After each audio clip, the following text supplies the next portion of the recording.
Welcome to Social Violence Doesn't Discriminate.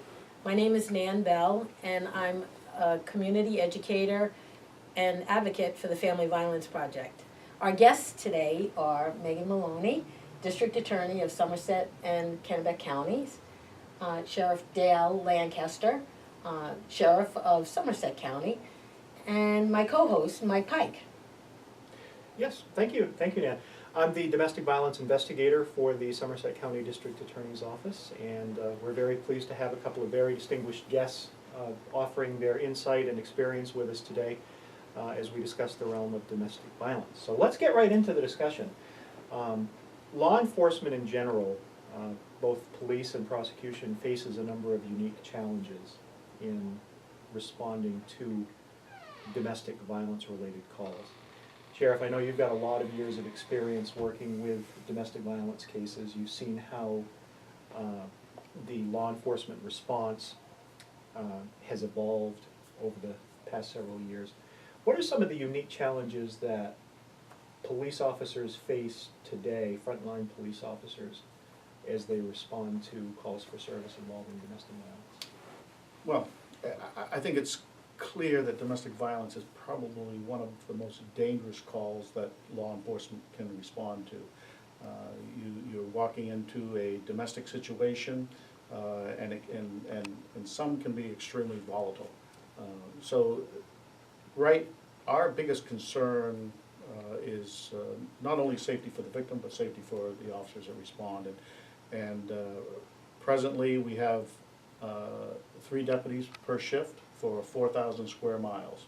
So backup can be an issue, and it really is a 2-officer call because the investigations are a lot more comprehensive than they were in past years.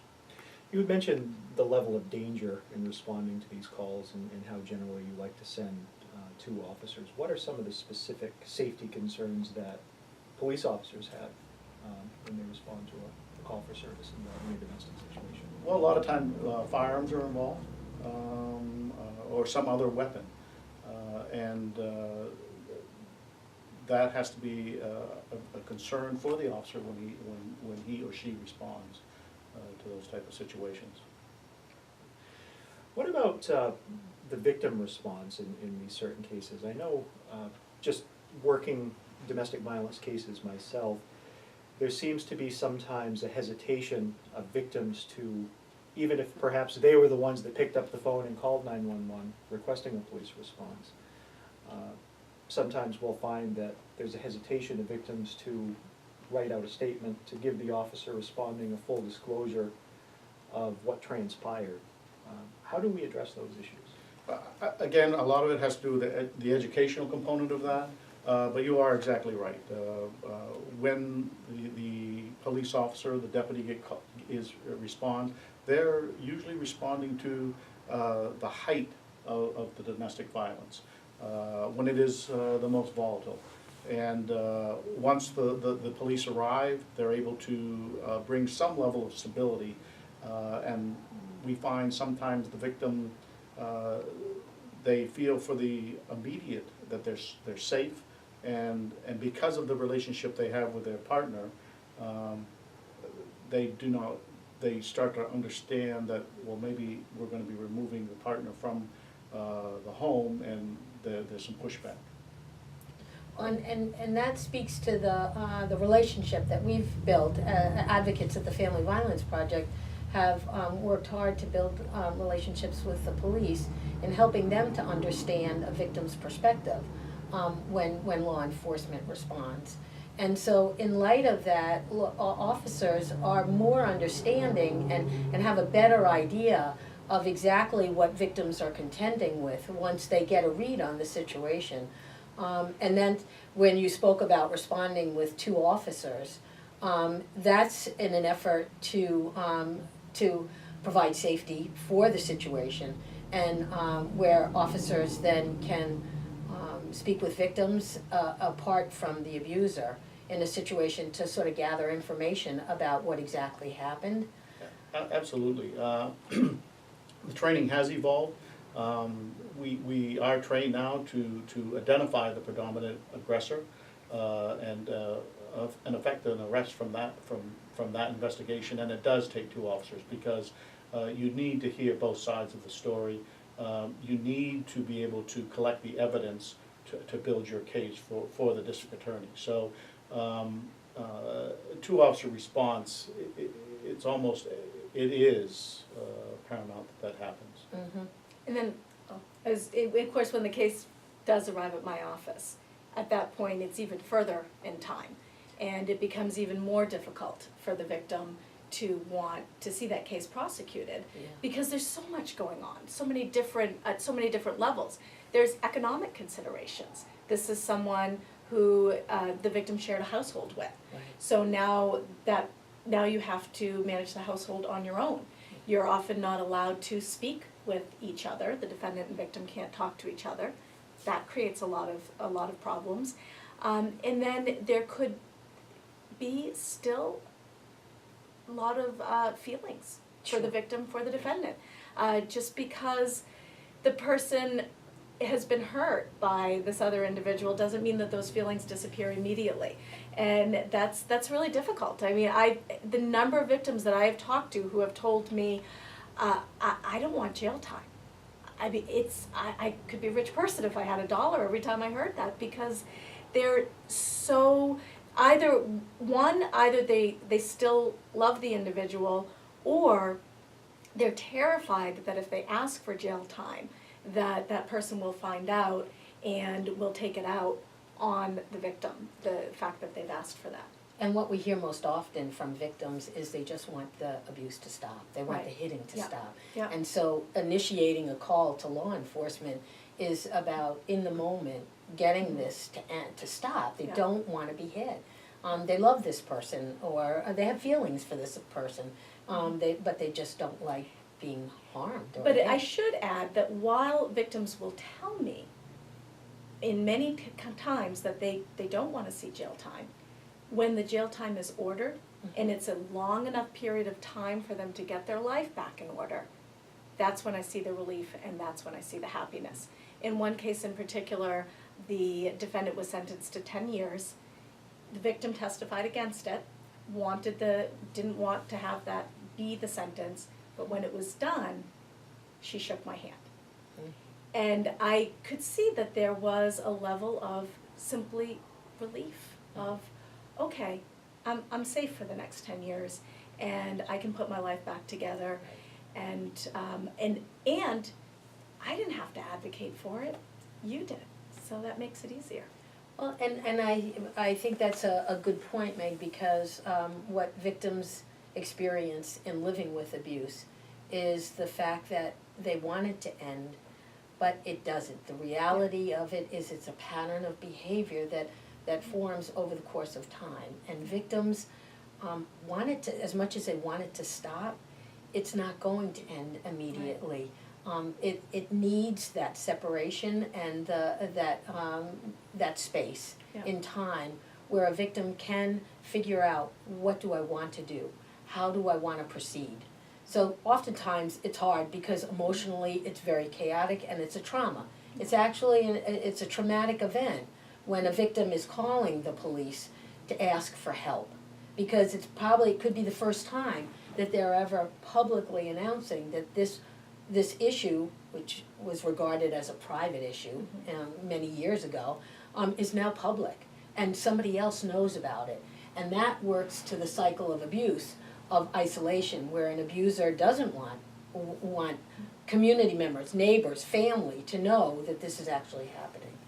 Yeah. So No, that's exactly right. I recently tried a case in Skowhegan where it was difficult for people to understand why the victim stayed with the defendant for over a year with multiple series of severe felony level abuse. But when you speak with her and you understand the cycle of abuse, it does make perfect sense, because she didn't want people to know. She was embarrassed. He kept saying he would change. He kept promising to change, and she believed it. That's right. It will get better. I know it'll get better. It didn't. It just kept getting worse and worse, and it got more and more serious and more frightening. And actually, it was the Family Violence Project that she ended up reaching out to, and with her permission, law enforcement became involved, because she was too scared to call law enforcement. It's a very frightening thing, especially when you do hear about victims being killed Yes. after they make that phone call to law enforcement while waiting for the case to be tried. So I understand why.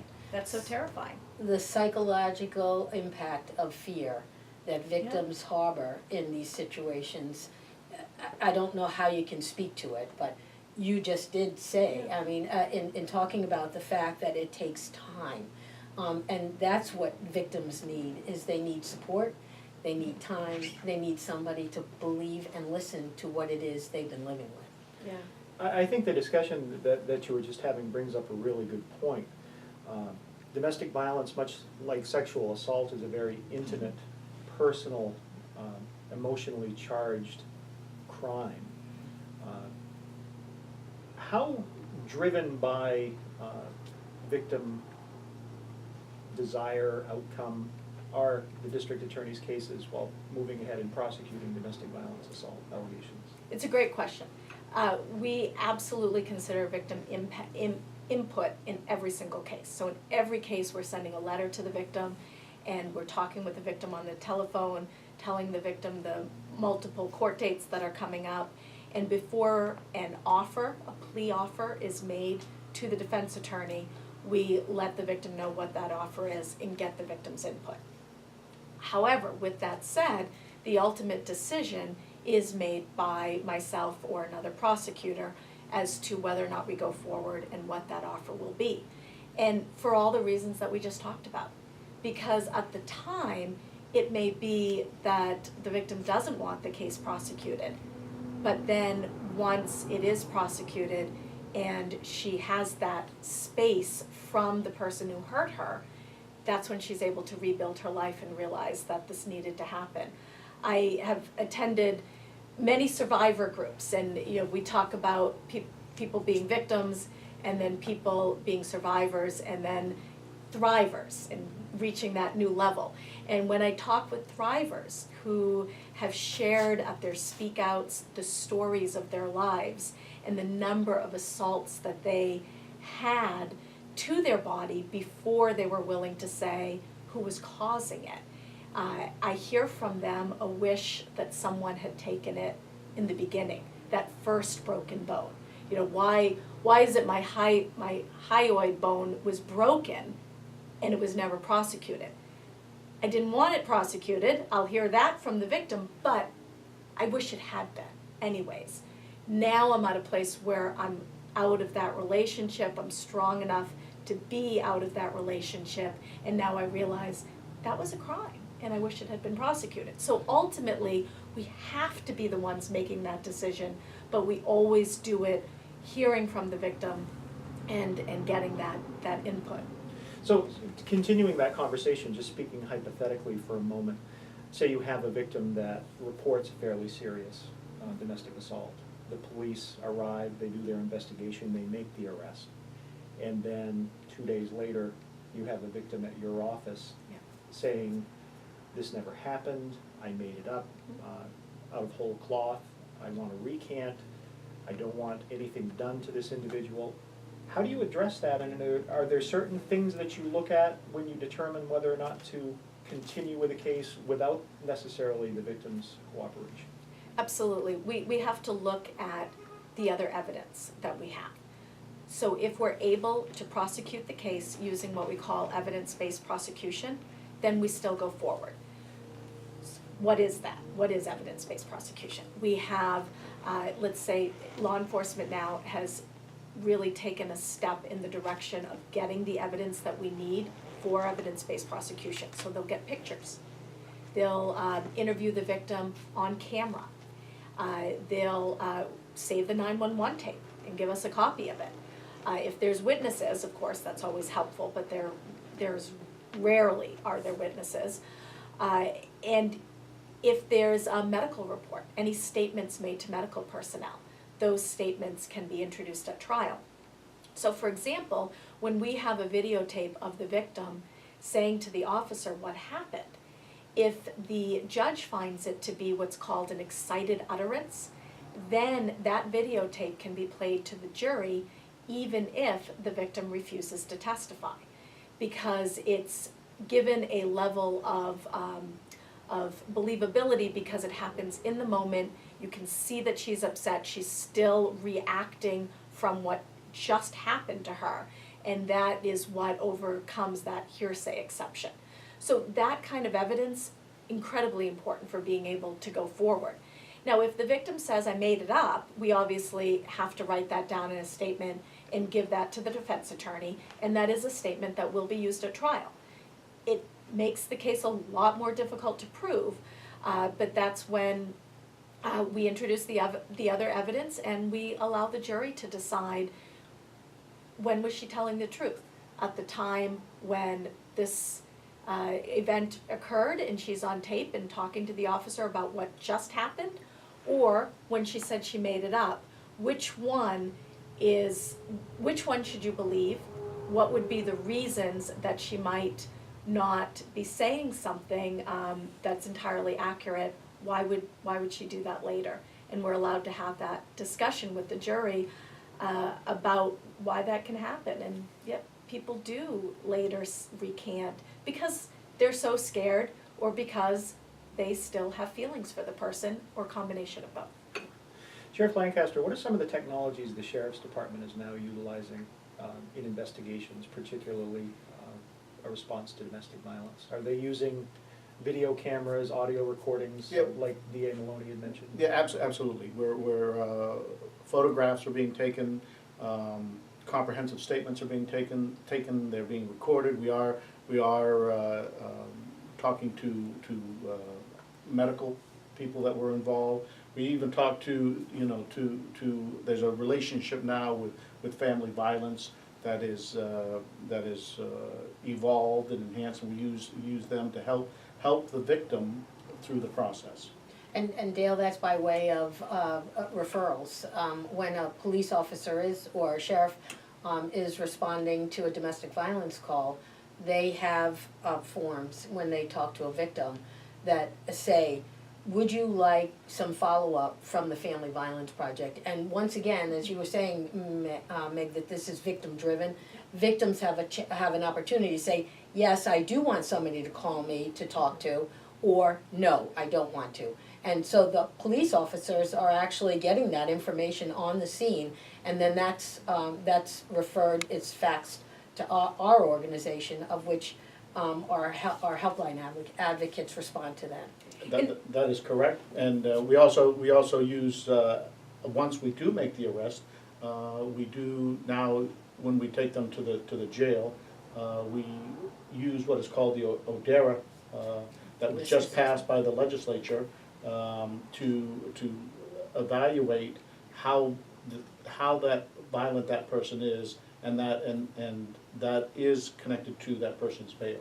And so you're talking to the offender Exactly. when you arrest them, and these are questions that you ask? That's correct. Okay. And there's a series of questions that we ask, and it's a proven science that allows us to make an assessment, to have a conversation with the bail commissioner as to what the bail should be, and it's all to protect the victim.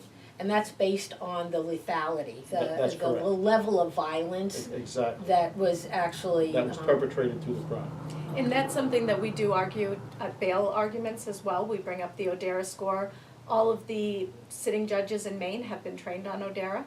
So it is something that it's a common language that we can all speak, and it's a objective assessment tool. Mm-hmm. And it's very powerful in a bail argument to use that ODERA score. When it's a 7+, judges understand what that means and they act accordingly. So that's very important. I did want to bring up one thing. I think it's a really important distinction that we need to make. With law enforcement, there's mandatory arrest of the predominant aggressor. With prosecution, there's evidence-based prosecution, and we make the decision as to whether or not the case is strong enough to go forward. But with Family Violence Project, it's all victim-driven. It is. If the victim doesn't want law enforcement to be called, no matter how serious they think the case is, even if they're concerned that she's not leaving him or they will not call us unless the victim wants us to be called. And that's very, very important that people understand that, is that we never, a call to Family Violence Project is always private, 100% of the time, until the victim says, I want you to call the DA, I want you to call the sheriff, then that call is made, otherwise it's not Very, made. very important part of this It is, process. Yeah. It is, and I'm glad that you emphasize that, because that's a huge part of our work, Yeah. is that confidentiality. Yeah. We do nothing unless a victim asks us to be a voice on their behalf. Yeah. So, thank you for saying that, because I think that's a misunderstanding. Right. A lot of people think, and I think that's a misconception, that we, if we're partners with Family Violence Project, they're calling, when they call our helpline, then we're reporting it to the police. That No. information goes nowhere. Nor do we contact the district attorney's office as well. Right. So, No. just once again, to emphasize that, Yeah. it's very important for victims to know that they can trust us to keep their information confidential unless they decide they wanna go forward. Right, so if they're wavering, if they're not sure, if they're saying, if I call law enforcement, I know it's out of my hands, I know other people are making these decisions, I don't know that I'm ready to do that, they can call Family Violence Project, it will stay confidential, the decision stays in the hands of the victim, and that's a very, very important difference. Yeah. One of the other concerns, to follow up on that I hear quite a bit from victims is, I'm afraid to call the police because even if he gets arrested, he's going to eventually, and I use he generally, I mean, domestic violence perpetrators can be female, but 85% but of statistically showing the vast majority of domestic violence offenders are male. Yeah. But one of the concerns I hear from victims quite often is, okay, I'll call the police, he'll be arrested, but then he gets out on bail, and then what? He's gonna come back, he's gonna harm me more, he might kill me, my children's safety is at risk. What are some of the safeguards in place? And this question could be for either one of you. To Well, because we ensure- started together. To ensure Yeah. victim safety, Yeah. post-arrest, Right. once that arrest decision and bail has been made. Do you wanna tell the story? Oh, Because you we can tell attended, the we story. attended the walk together. Yeah, So- you start the story. Okay. Well, Sheriff Lancaster and I were invited to a walk in honor of Amy Bagley Lake to raise money for electronic monitoring. And we both attended and spoke with this amazing group of people who did raise thousands of dollars to enable us to start an electronic monitoring program in Somerset County specifically for pretrial domestic violence defendants. And that was the first time in Maine that that's been done. It's worked amazingly well. Extremely well. Yeah. And it's expanding. Waldo County has Yeah. now embraced electronic monitoring. I received a call from the Aroostook County Sheriff, he wants to participate in the program. It was that initiative Yeah. that provided another level of protection for our victims. And we've expanded to Kennebec County as well. The reason it works so well is because unlike electronic monitoring for other crimes, you can't put an ankle bracelet on someone and ensure that they'll never steal again. Because they go out of place. But you can put an ankle bracelet on someone and ensure that that person will not go into different zones that you set up. So you set up an exclusion zone around the victim's home, around the victim's workplace, around where the children go to school or go to daycare. And then if the defendant enters that zone, we have a high-risk response team. We know exactly what the response will be from law enforcement, and it will be to immediately send a group to the victim and a group to the defendant. So that response is what keeps the victim safe if there's a violation. But the ankle bracelet, knowing that response will happen, is we haven't had exclusion zone violations. We also haven't had inclusion zone violations, which mean the defendant must be in a certain place between certain hours from say 8 o'clock at night to 6 o'clock in the morning, has to be in his home. That way, when the victim's sleeping at night, she not only knows that he's not in her zone, she knows right where he is, and she can have a good night's sleep because he's not hiding in the bushes outside her door. It provides such peace of mind for the victim. It enables the defendant to still be out and working, and if he is working, and not overcrowd the jails, but really to still give that safety and peace of mind to the victim. So it's worked beautifully. The only violations we've had have been for defendants not recharging their ankle bracelet. They have to charge it once a day. And when that happens, it's a bail violation. So then we're able to arrest the person and bring them back into custody. No safety issues at all to the victim, and I've been really pleased to see how well it's worked. Huge.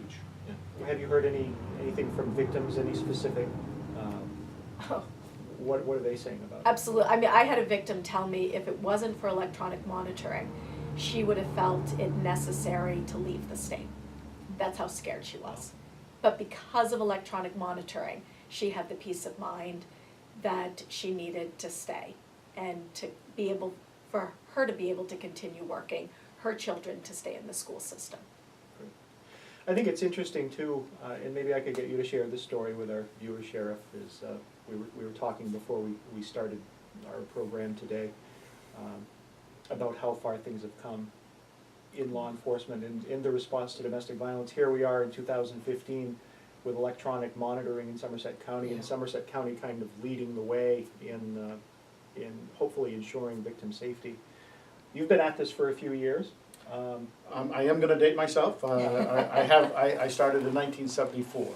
So how were things back then compared to what we would see today as far as the police's ability, first of all, to even make an arrest in a domestic violence situation? In the 70s, if you were called to a domestic disturbance, and we did receive those calls, the law was such that unless you actually saw an assault happen in your presence, you could not make an arrest.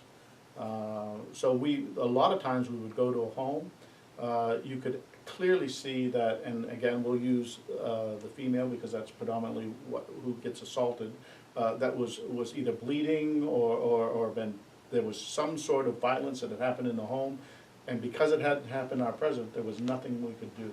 All we were peacemakers at the time. We would separate, usually taking the wife or the woman out of the home, and the person who perpetrated the crime would still be left in the home, and there was nothing that we could do.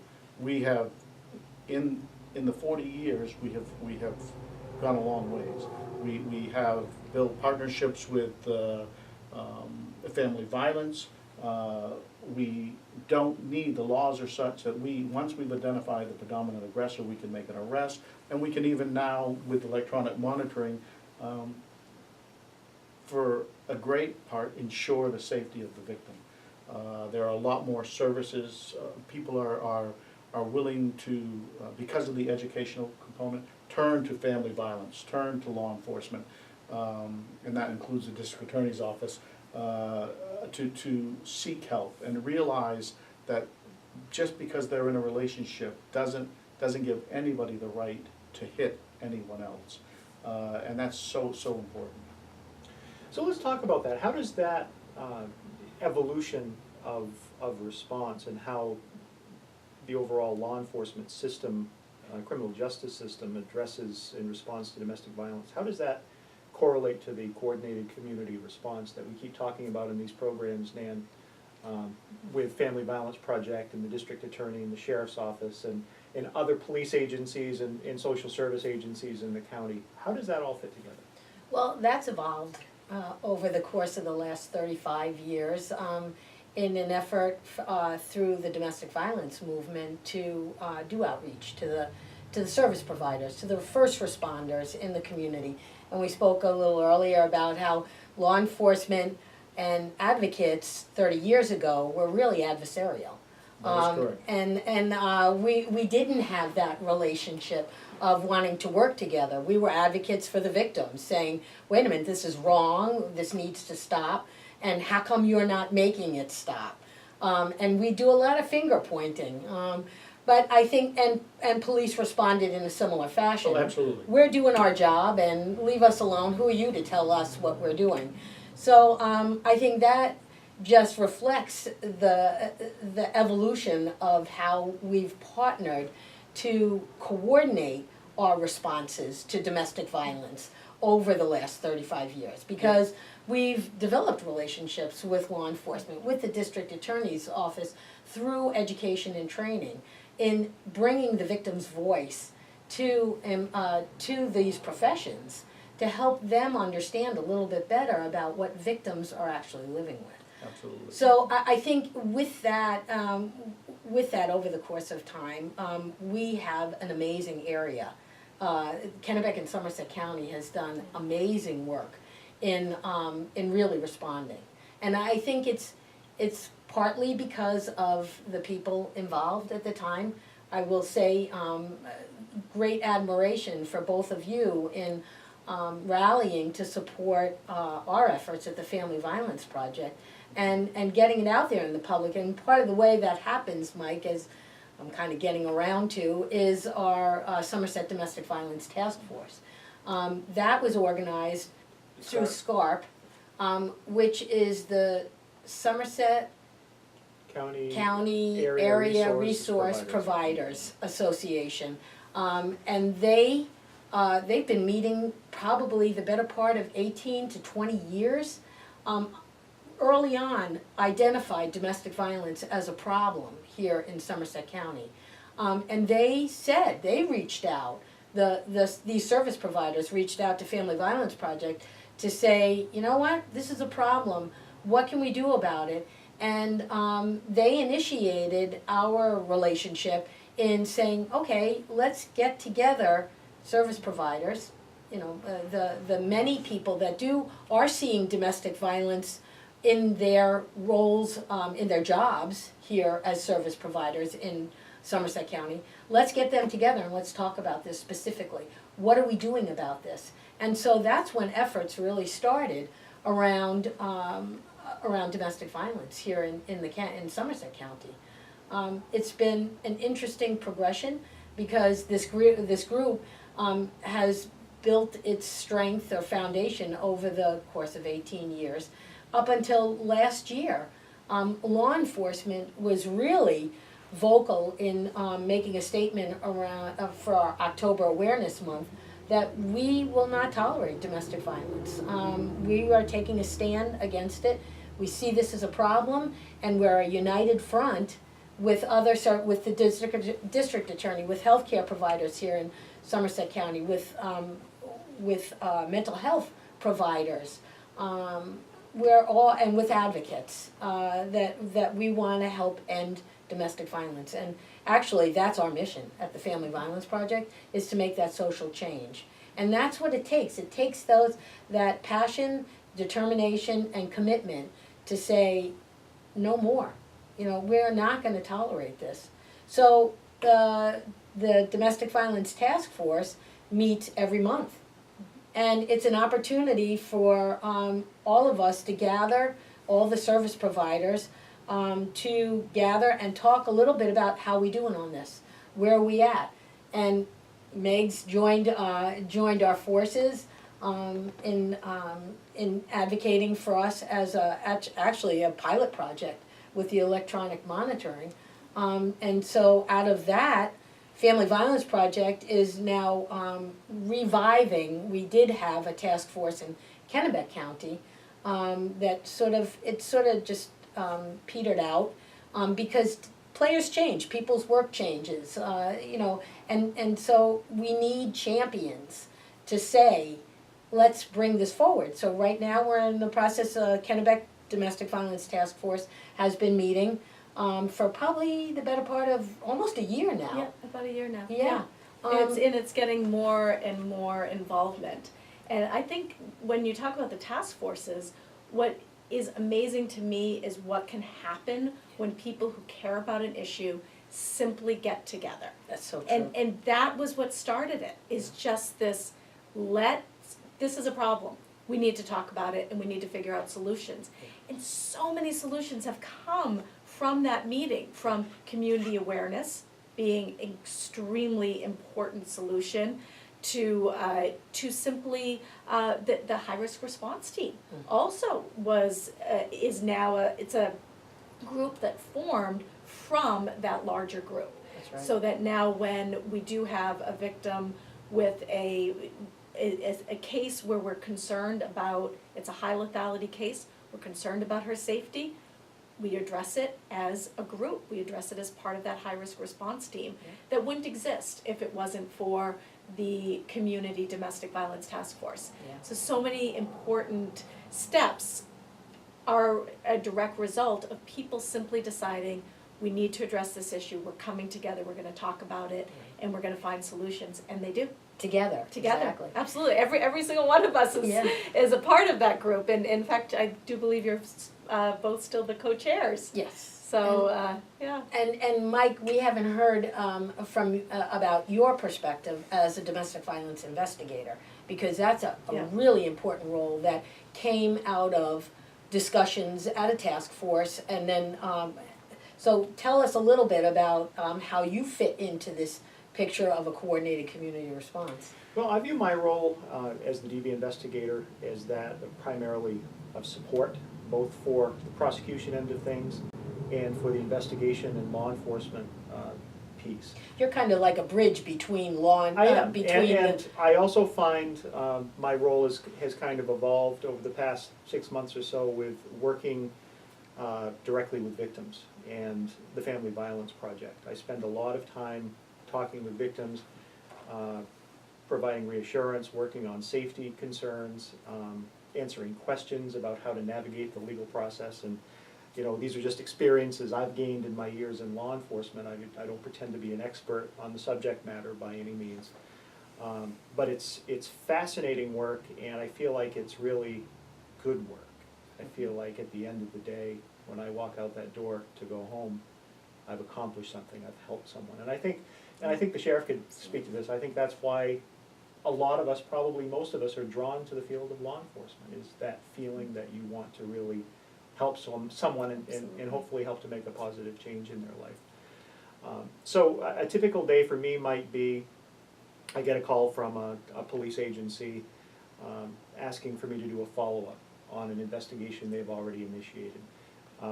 Maybe an officer working the street will have a specific concern about an interaction they've had with a couple. Maybe there haven't been any specific allegations of domestic violence, but they're concerned enough to pick up the phone and contact me or send me an email asking me, well, you might want to check into this. There's something that doesn't quite sit right here.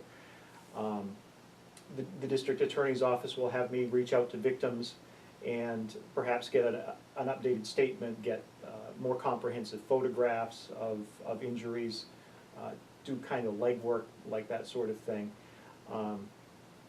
But it's something different every day, and that's really one of the great things about police work in general, but specifically working with this job, because there's so many different stakeholders that I get to work with, and they're all so important in what we're trying to accomplish, and that is ensuring victim safety and offender accountability. So you work out of the district attorney's I do. office. But I also work very closely with the sheriff and the sheriff's department. You're like a liaison. Yeah. Yeah. I work with the state police, I work with Pittsfield Police, I work with Fairfield Police and the Madison Division. And so you're not necessarily a first responder, but you do follow-up.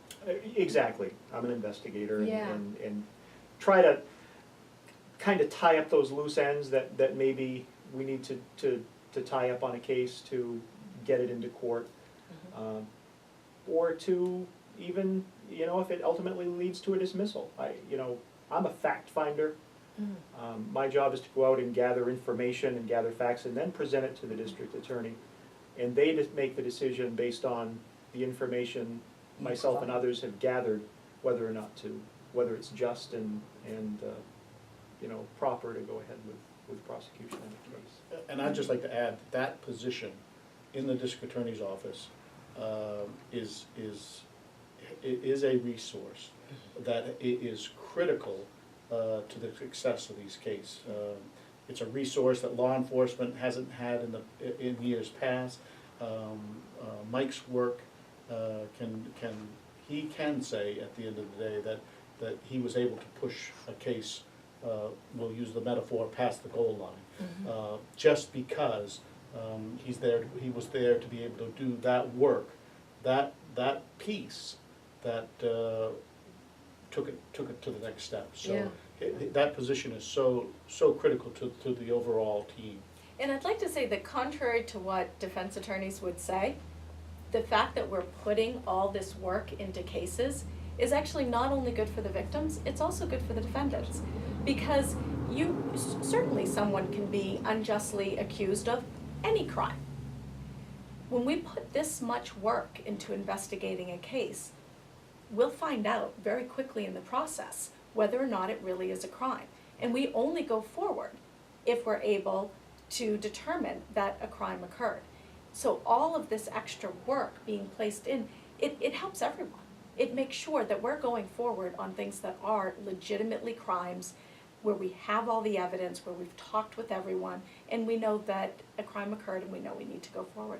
So we're running out of time, but I guess the last question I would like to pose to all of you is, where do we go from here as a community?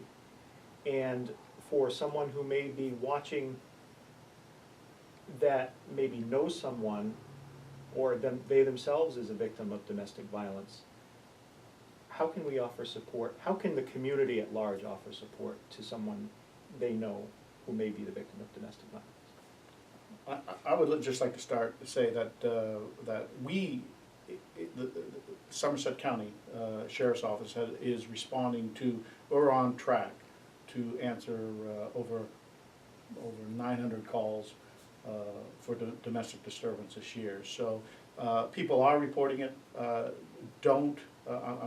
Do not allow it to take place. There is support groups, and I encourage anyone who's in a volatile relationship to reach out to family violence, reach out to the police, reach out to your office and get help.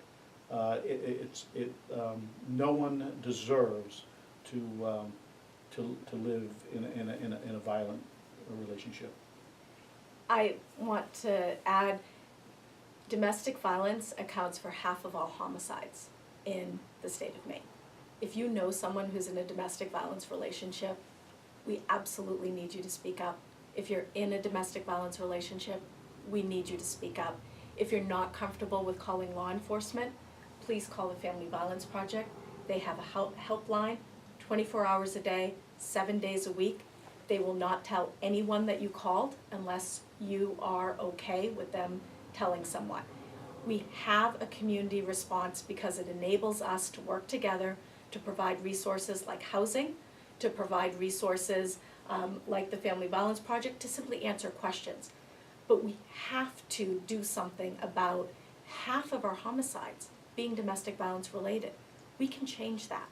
We need to do it by working together, and we need to do it by people speaking up, letting us know that you need the help, and we are going to work extremely hard to change this situation. Thank you. I think you said what I've been wanting to hear, and what advocates at the Family Violence Project are thankful to have at their fingertips here, in telling victims that this is a safe thing. If you're living with abuse, nobody deserves to be abused. Please reach out for help. That was the reason we wanted to do this series about violence in the community, because it is such a prevalent part of the violence that exists here in Somerset County. And victims were afraid, they are afraid to reach out for help, because they don't know what to expect. They just don't want to be hit anymore. They don't want the violence to get worse. So knowing that we have these wonderful people that we work with as advocates at the Family Violence Project. I just want to say thank you, and please call our helpline, and know that you will get help. And if you love someone or know of someone who may be the victim of a domestic assault, they're not ready to come forward and seek services or report the incident to the police, the best thing you can do is be supportive and believe them, and let them know they're not there alone. Being supportive of someone who may be the victim of domestic violence is so very important. And it might be a bridge to perhaps them reaching out at some point to the Family Violence Project or to law enforcement. for And services. that's a good point, Mike, that I would just also end with, is that we encourage anybody who has questions or concerns about a domestic violence situation, you're welcome to call our helpline. It's available 24 hours a day, 7 days a week. And that's what we're trained to do, is to offer you help, information, and resources in the community. Great, well, thank you all for being here. It was a very enlightening conversation. Thank Thank you. you. Thank you for Thank you. allowing us to be here. And thank you for watching, we'll see you next time.